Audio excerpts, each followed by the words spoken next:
Okay, so in this part of the video, I want to talk about the different fabrics, textiles, substrates, that sort of thing that we're going to be using in some of these videos. For the most part, I use 100% cotton fabric. This happens to be an unbleached muslin.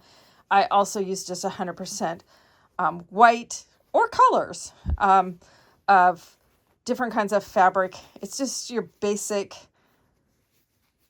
average, what I would call quilting weight, but it's just your basic average fabric. You can also use heavier weights using canvases. Some other kinds of fabrics. This is a dyeable velvet that I use. It's so soft. It's so pretty. Also different kinds of, now these are polyesters, but different kinds of sheer type of fabrics is great for doing some layered techniques, or if you're wanting some sort of transparency, that sort of thing. Again, these come in all sorts of different colors. Usually you're getting polyester sometimes. If you got the bank to do it, you can also get silk. Netting, there's things you can do with netting to create layers and that sort of thing. Transparency, again, just like that other fabric. Here's a linen cotton blend that can also give you some visual texture, that sort of thing. This is a silk, and I don't remember what kind of silk it's called, but it's got nubs and little flubby things and stuff in it. And you do, painting wise, you can use the silk. If you're wanting to do dyes, that requires a different type of dye, though you can use a Procyan dyes, but it does require different kinds of setting. It has to be steamed and that sort of thing. It's a lot more hassle with silks. Here's 100% linen fabric. Those also work great. You can use rayons. Also, you can use some other special kind of fabrics. This is a sake bag. It's a vintage one that sake was stored in. So you can find sometimes you can find, vintage type of fabrics. You can also use pre-printed fabrics. Like here is like a black and white one, to where this one's actually dyed, but you can also use paint techniques to take something that's black and white. And then I have these leaves done in a multitude of colors. You can also take prints that are white on white. So this irises and stuff that are on here were white on a white fabric. And then that acts almost like a resist, to where when this is painted or dyed, it stays white, and the background fabric turns the color that you want. So those are fun ways to use some of that sort of thing. Echo dyeing, same sort of thing. You can use some gauze.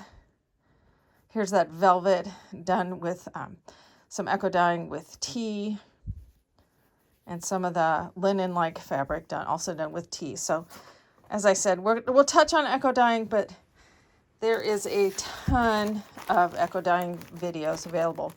Gauze is something that I've used for a very long time. In fact, these samples that are in here, you can buy gauze at the grocery store. You can get it at the big box stores, that sort of thing. And I have a cat trying to join me. Now, these are done with, like I said, it's just life goes on around my house no matter what I'm doing. So she just stole that. But so this is all done with paint. And this, again, can be layered.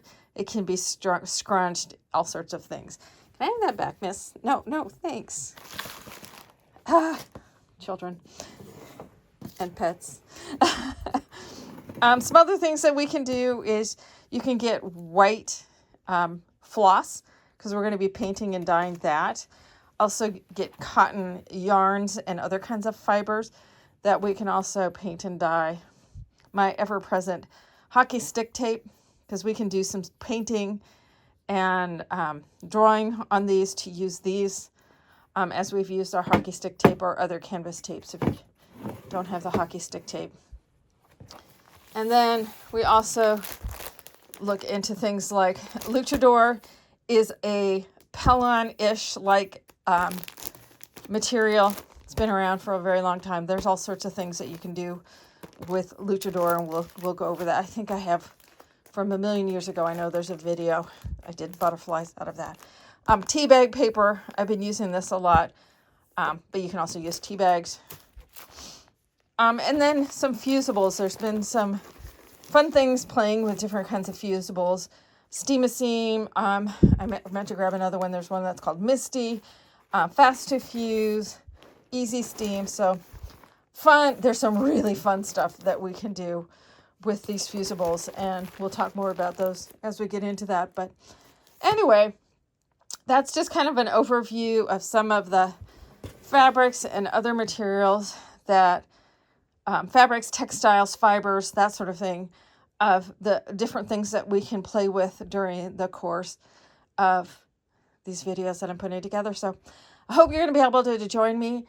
Also, please remember to like, subscribe, and hit the bell icon in order to receive notifications with these videos. I'm going to try to be as consistent as possible, but as we know, life happens, like, cat walks across my screen, that sort of thing. So, hey, we've survived this long.